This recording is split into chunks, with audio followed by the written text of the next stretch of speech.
Você vai acompanhar agora uma entrevista realizada por Walter Pulga Júnior há pouco antes do Agricultura BR começar. Ele conversou com Plínio Nastari, presidente da Datagro. Nessa entrevista, o Plínio fala a respeito do mercado de açúcar, de etanol, fala do mercado de grãos e como que a situação criada lá pela Arábia Saudita em relação ao petróleo influenciou os mercados. Mas o resumo da entrevista que você vai ver agora, ele deixa todo mundo muito tranquilo em relação a mercado e a produção aqui no Brasil. Acompanhe. As usinas de açúcar e álcool do Brasil sofreram muito com a derrocada das bolsas nesta segunda-feira.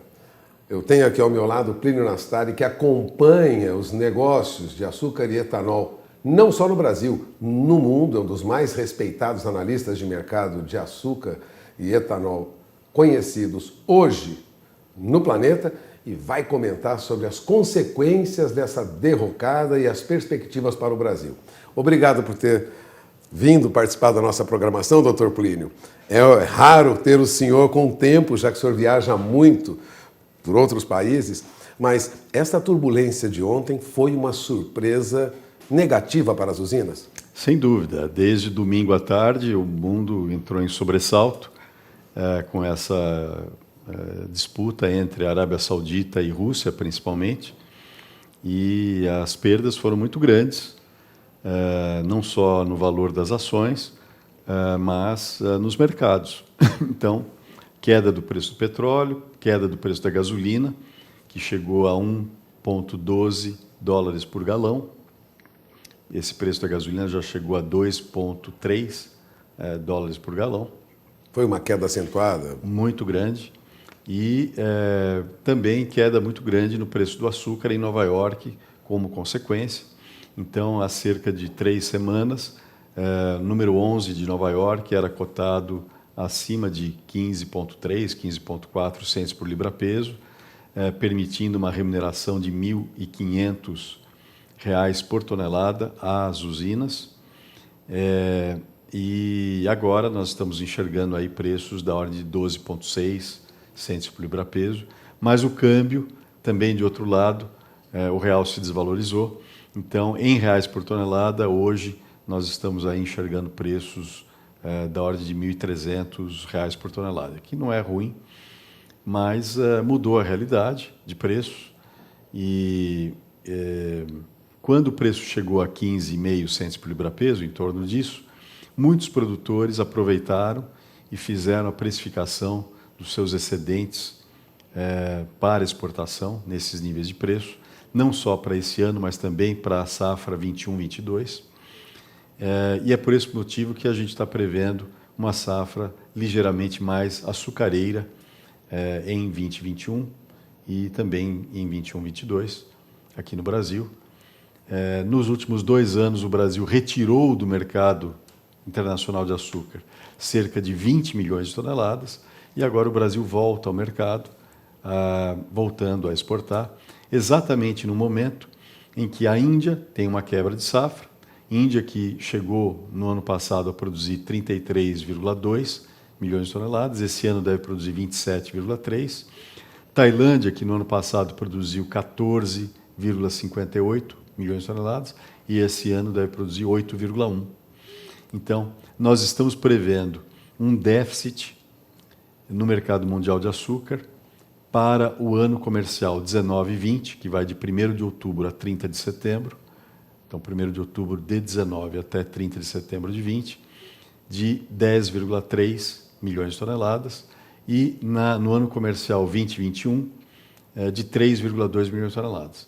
E aí é o Brasil ajudando a abastecer o mercado de açúcar, que passa a enfrentar esses déficits com um mix mais açucareiro.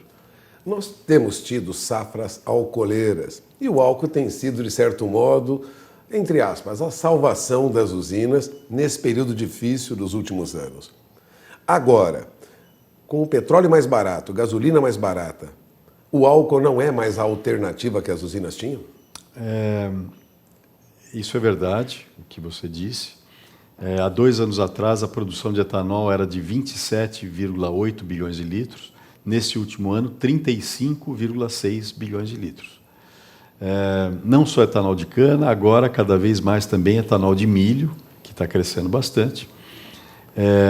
E é interessante, exatamente com este aumento de produção, isso permitiu que o Brasil alcançasse um nível de substituição de gasolina inigualável em todo o mundo. É importante registrar.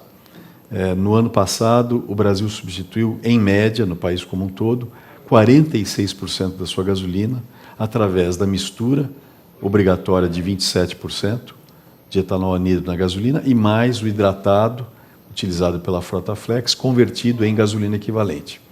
Isso é média Brasil. No estado de São Paulo, 64%, Guga. Ou seja, o etanol avançou mesmo. Isso. E no Mato Grosso, por exemplo, 70,9%. Em Goiás, 64,8%. Em Minas Gerais, 56,8%. Então, realmente o etanol cresceu de importância. Agora, a sua pergunta. Com essa queda do preço do petróleo e da gasolina, tudo vai mudar? Não necessariamente. Porque provavelmente a Petrobras vai esperar alguns dias para verificar o que vai acontecer com o preço de petróleo e gasolina. Esse ano o petróleo já está subindo 10% de novo. Então o mercado é muito volátil.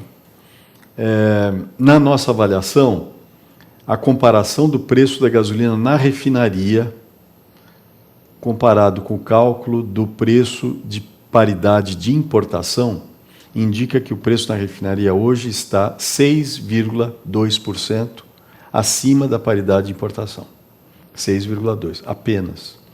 Então, vamos ver o que a Petrobras vai fazer. Pode ser que a Petrobras espere.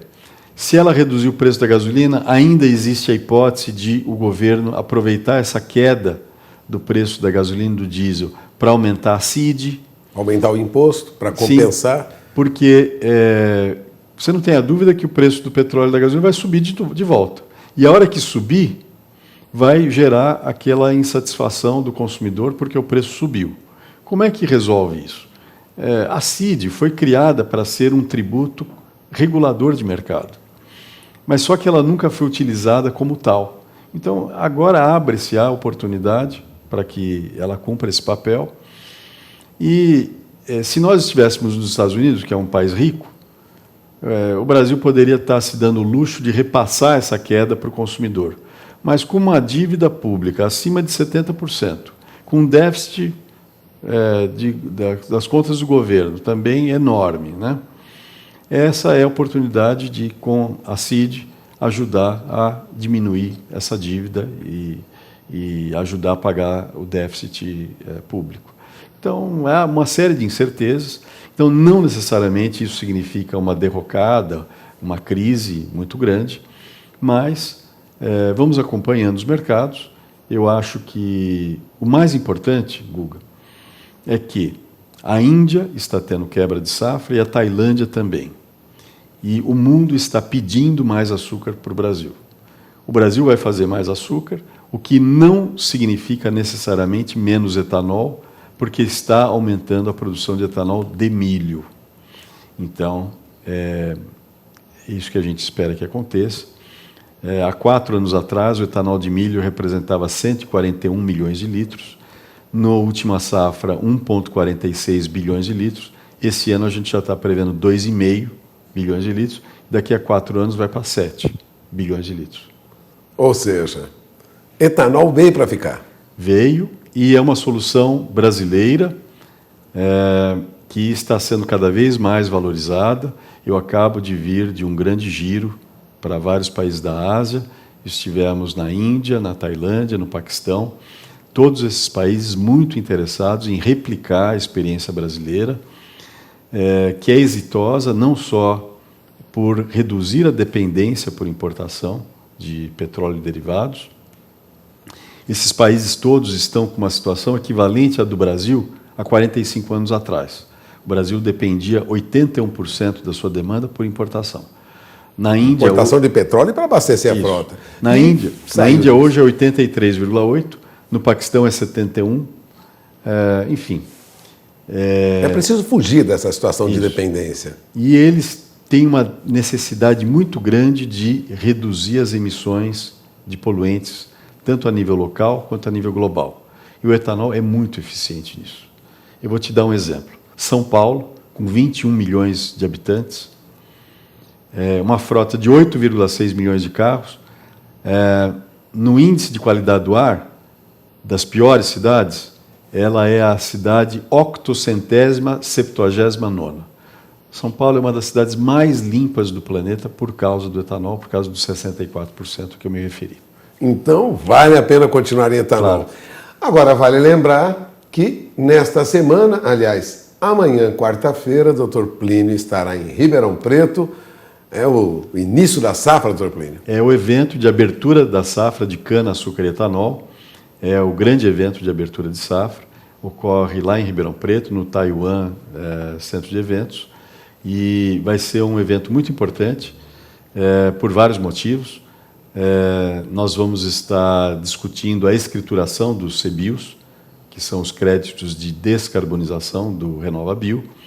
Vamos estar fazendo um reconhecimento a 3 personalidades muito importantes para a constituição do RenovaBio, que são o diretor Aurélio Amaral, da ANP, o diretor Miguel Ivan Lacerda, do Departamento de Biocombustíveis, do Ministério de Minas e Energia, e o conselheiro Renato Godinho, do Ministério de Relações Exteriores, que ajudaram muito para o desenvolvimento do RenovaBio e precisam ser reconhecidos e precisam ser agraciados, e faremos isso amanhã.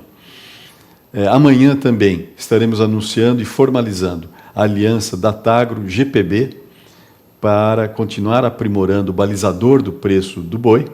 Ou seja, a Datagro entra agora na análise profunda do mercado do boi gordo. Sim, e vamos estar trabalhando em parceria com o GPB, estamos muito animados com isso, e também vamos estar formalizando aliança com a ENP, que é uma empresa para exploração e produção de petróleo onshore, através de sistemas integrados energéticos, envolvendo energia fóssil e energia renovável. Então, isso tudo vai acontecer amanhã em Ribeirão Preto. Bom, temos um evento em Ribeirão Preto, fique ligado. Agradeço a entrevista do Dr. Plínio Nastari, diretor da Datagro.